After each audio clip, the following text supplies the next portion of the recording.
사당동에서 불의의 사고를 내고 맙니다.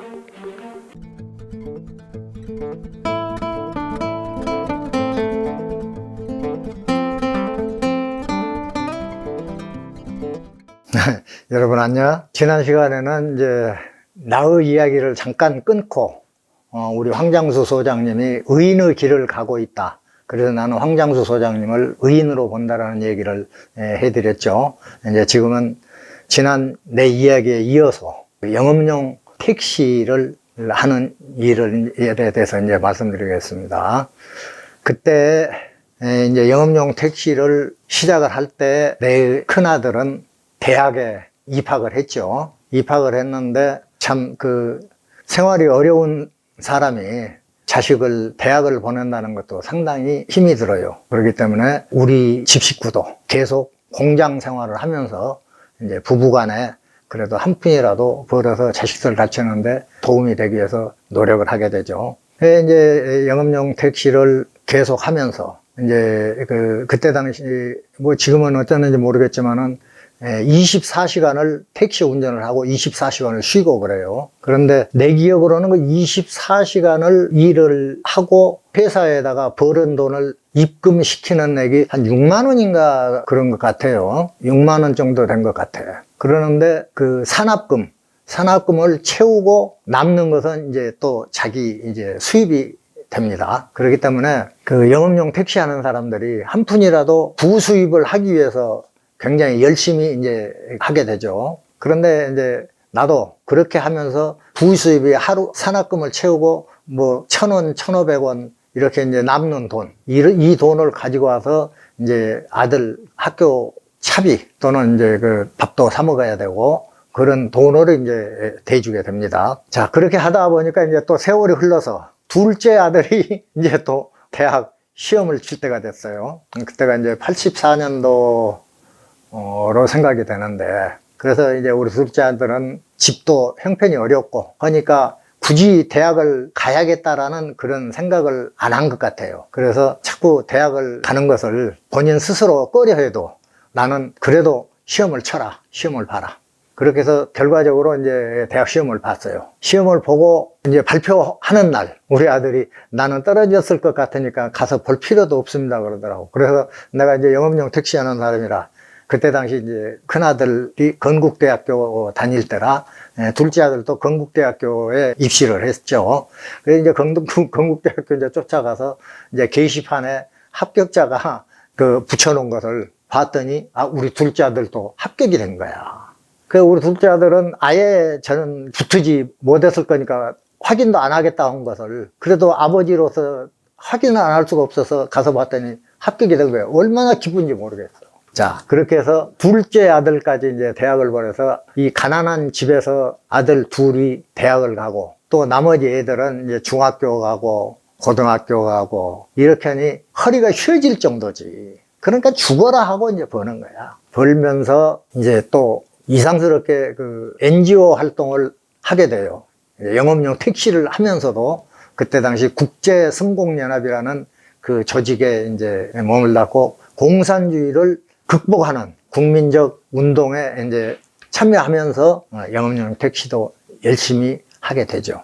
그렇게 두 아들의 대학을 가니까 하루에 교통비하고 밥값이하고 주는 돈이 1,500원, 2,000원씩 들어가요. 그러면 이제 산학금을 채워놓고 2, 3천 원을 벌려면 엄청난 노력을 해야 된다고. 그래서 이제 24시간하고 24시간을 쉬기 때문에 그것까지 해주려면은 2, 3천 원은 항상 주머니에 담아가지고 와야 돼요. 그러다 보니까 이제 좀 늦게까지 그냥 산학금이 되면은 회사에 들어와서 좀 일찍 들어와서 차를 반납시키고 가는데 나는 이제 교대 시간이 다 임박할 때까지 일을 하게 된다고. 그래야만이 내 자식들을 교통비 주고 밥값이라도 해줄 수 있다. 이런 생각에 일을 하다가 새벽 한 4시 넘어서 한 5시 그 사이쯤 됐을 거야. 사당동에서 불의의 사고를 내고 맙니다. 자, 이제 사고를 내고 가서 보니까 할머니인데 세상을 떠나신 거예요. 앞이 캄캄했습니다. 그래서 그 부근에 있는 파출소로 찾아 들어가서 내가 이런 사고를 냈다고 얘기하고 사후 처리를 해줄 것을 경찰에다가 부탁을 하고 그대로 경찰서로 넘어가서 구치소로, 영등포 구치소로 넘어갔죠. 구속이 돼서. 참, 그런데 참 그 경찰이 좀 불쌍한 사람을 봐서라도 어떤 조금이라도 나에게 불리하지 않게끔 해줄 수 있는가 했더니 너무나 냉정하게 오히려 나를 더 불리하게 횡단보도하고 한 30-40m 거리에서 사고가 났음에도 불구하고 악조건으로 횡단보도 안에서 사고 난 걸로 그렇게 조서를 꾸며가지고 넘긴 거야. 전혀 아니라고 해도 막무가내였어요. 그때 당시에 6가지 악조건이라는 거 있어가지고 이제 신호위반 사고라든지 횡단보도 사고라든지 그런 것들이 아주 가중처벌을 받던 때였거든. 그래서 어쩔 수 없이 이제 가중처벌을 받을 수밖에 없는 상황이 됐어요. 구치소에 이제 들어가서 하나도 심란해가지고 이렇게 있는데 또 구치소에 들어가니까 거기 깜방 안에 들어가니까 거기에서 또 어른이 하나가 생긴 거야.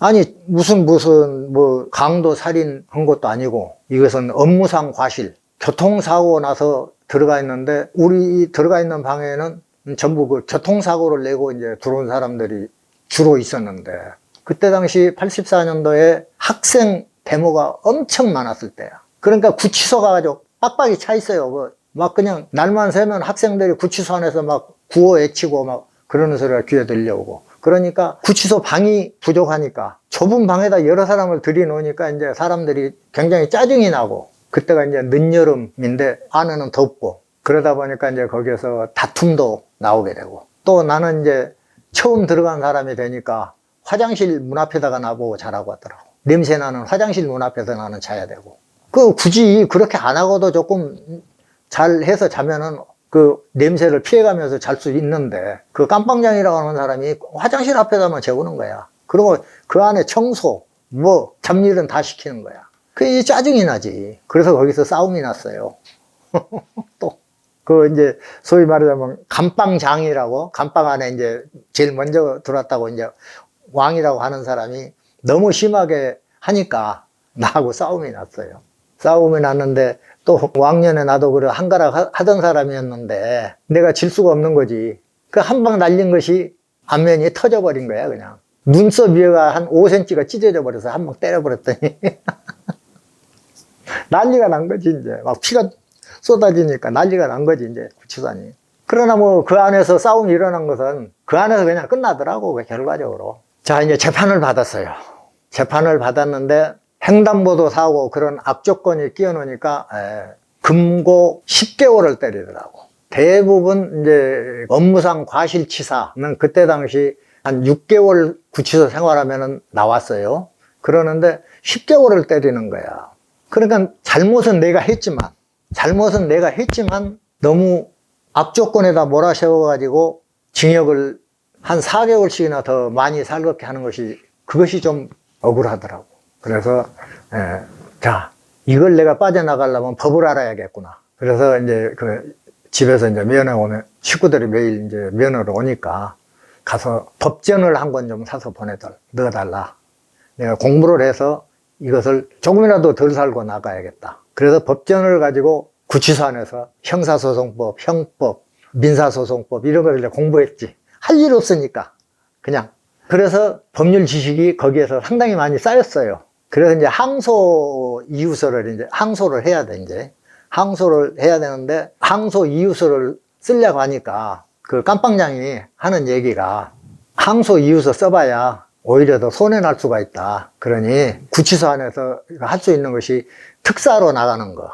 여기서 모범적으로 생활을 하면은 특사로 나가는 3.1절, 내년 이제 3.1절 때 특사로 나가는 그런 것을 우리가 연구해 볼 테니까 항소를 안 하는 게 좋겠다고 이제 구치소 근무하는 분들이 그런 얘기를 해주더라고. 어째갖고 내가 이제 좀 잘 보였으니까 이제 그런 얘기도 해줬겠지. 그러나 나는 아닙니다. 나는 너무 억울합니다. 그래서 항소 이유서를 써서 냈어요.